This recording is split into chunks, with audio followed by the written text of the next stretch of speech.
দর্শক, আমার দুই পাশে যাদেরকে দেখতে পাচ্ছেন তারা মূলত মেলার দর্শনার্থী। মেলা উপলক্ষে রাস্তার দুই পাশে দোকান বসেছে।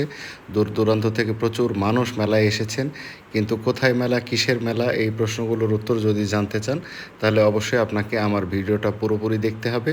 এবং ভিডিওটা পুরোপুরি দেখলে আপনি ঝাপান খেলা কী, সাপের খেলা কীরকম হয় তা সব কিছুই দেখতে পাবেন।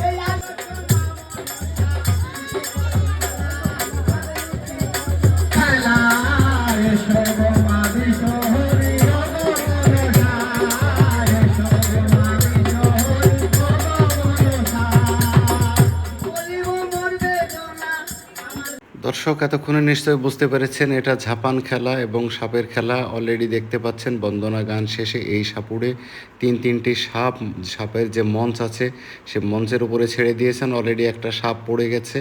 এটা দেখে দর্শকের মধ্যে কিছুটা হুড়োহুড়িও লেগে গেছে। পরে আরেকজন সাপটি ধরে নিয়ে আসছেন এবং এই সাপটিকেও মঞ্চের উপরে তুলে দেয়া হবে। তিনটি সাপ মিলে মঞ্চে নাচানাচি করবে এবং এই সাপুড়ে ও সাপ মিলে যে দর্শকগুলো উপস্থিত হয়েছেন তাদেরকে আনন্দ দেওয়ার চেষ্টা করবেন। দর্শকরা ভয় পেলেও সাপুড়েরা ভয় পাননি। তারা যে সাপটি পড়ে গেছিল বা চলে গেছিল সেই সাপটিকে আবার ধরে ফেলেছেন এবং মঞ্চের উপরে তুলে দিচ্ছেন তারা। তো দেখেন যে কত মানুষ এই ঝাপান খেলা দেখার জন্য চলে এসেছে। প্রথম সাপুড়ের পরে এবার দ্বিতীয় সাপুড়ে খেলা দেখাবেন। তিনি অলরেডি দুইটি হাঁড়ি মঞ্চের উপরে তুলেছেন। এই দুটি হাঁড়িতে রয়েছে ভয়ঙ্কর সব বিষধর সাপ। তিনি তৃতীয় হাঁড়িটিও অলরেডি মঞ্চে তুলেছেন।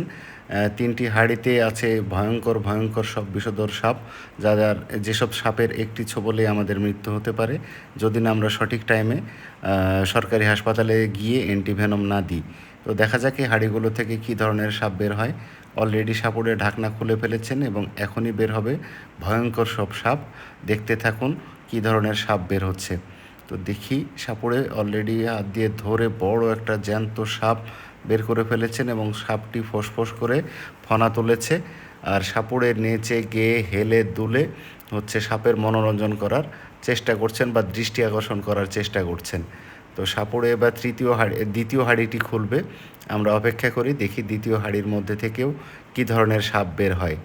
নিশ্চয়ই এই সাপটাও অনেক বেশি ভয়ঙ্কর এবং সেও আরও বেশি বড় ফনা তুলবে। তো দ্বিতীয় হাঁড়ি ঢাকনা খুলে ফেলেছেন, বের হচ্ছে এবং বের হয়ে গেছে।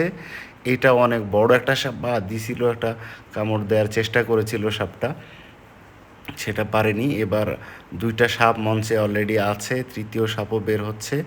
তৃতীয় সাপ বের হয়ে গেলে তিনটা সাপই মিলেমিশে মঞ্চে থাকবে। আরে কি বড় কি ছোবলটাই দিল! এই ছোবল যদি লাগতো নিশ্চিতভাবে মৃত্যু। কিন্তু দক্ষ সাপুড়ে অত্যন্ত নিপুণভাবে সে এটা প্রতিরোধ করেছে। আবারও ছোবল দিয়েছিল, বাট এটাও সাপুড়ে প্রতিরোধ করেছে। সাপুড়ে আসলে অনেক সাহসী এবং দক্ষ। তা না হলে এই ধরনের সাপকে হ্যান্ডেল করাটা সত্যিই খুব কঠিন। দেখছেন সাপগুলো কীভাবে ছোবল দিচ্ছে।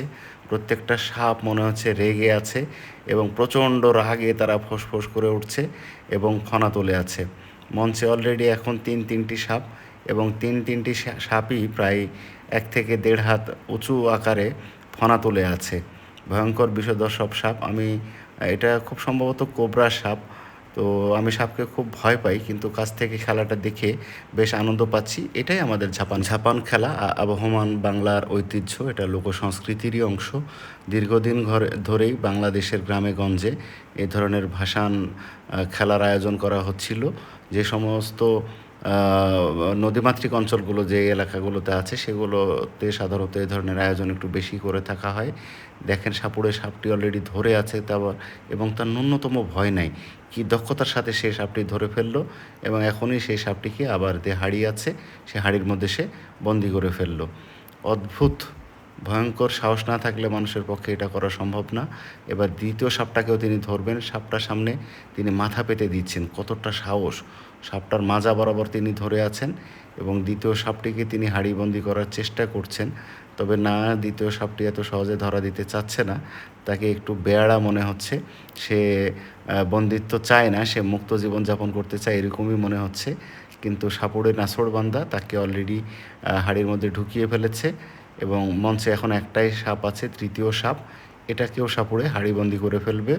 তো এইভাবে পরপর একজন একজন করে সাপুড়েরা তাদের সাপগুলো নিয়ে আসবে, খেলা দেখাবে এবং যে সাপুড়ের সাপটা সবচেয়ে বেশি অত্যাচার ফনা তুলবে তাকে বিজয়ী হিসাবে পুরস্কৃত করা হবে। এবং এই উপলক্ষে আশেপাশে মেলা বসে, মা মনসার পূজা হয়, ভক্তরা আসে এবং পূজা দেয়।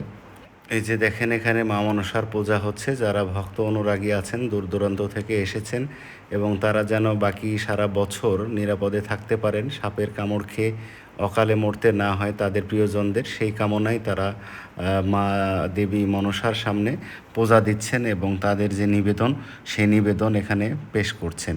এটা হিন্দু ধর্মের অনুসারীদের অন্যতম একটা পূজা। দর্শক দেখতেই পাচ্ছেন খেলা জমে গেছে, সাপুড়ে তিনটি সাপ নিয়ে খেলা করছেন এবং দর্শককে আনন্দ দিচ্ছেন। দূর দূরান্ত থেকে প্রচুর মানুষ মেলায় এসেছেন, খেলা দেখছেন এবং উপভোগ করছেন। ঝাপান খেলা আমাদের লোক সংস্কৃতিরই একটি অংশ। যুগ যুগ ধরে, শতাব্দীর পর শতাব্দী ধরে নদীমাতৃক অঞ্চলগুলোতে এই খেলাগুলো অনুষ্ঠিত হয়ে থাকে। তো পরবর্তী প্রজন্মের জন্য আমাদেরকে এই খেলাগুলোকে সংরক্ষণ করতে হবে, বেশি বেশি করে আয়োজন করতে হবে এবং নতুন প্রজন্মের কাছে ছড়িয়ে দিতে হবে। একেবারে বাংলার সংস্কৃতি ও ঐতিহ্য কেমন ছিল সেগুলো আমাদের নতুন প্রজন্মকে জানতে হবে। তাহলে যুগের পর যুগ ধরে বাংলাদেশের লোক সংস্কৃতি তা টিকে থাকবে এবং বিশ্বের দরবারে আমরা এই সমস্ত লোক সংস্কৃতি দিয়ে মাথা উঁচু করে দাঁড়িয়ে থাকবো। বাংলার চাইতে বড় ধরনের লোক সংস্কৃতির ঐতিহ্য আর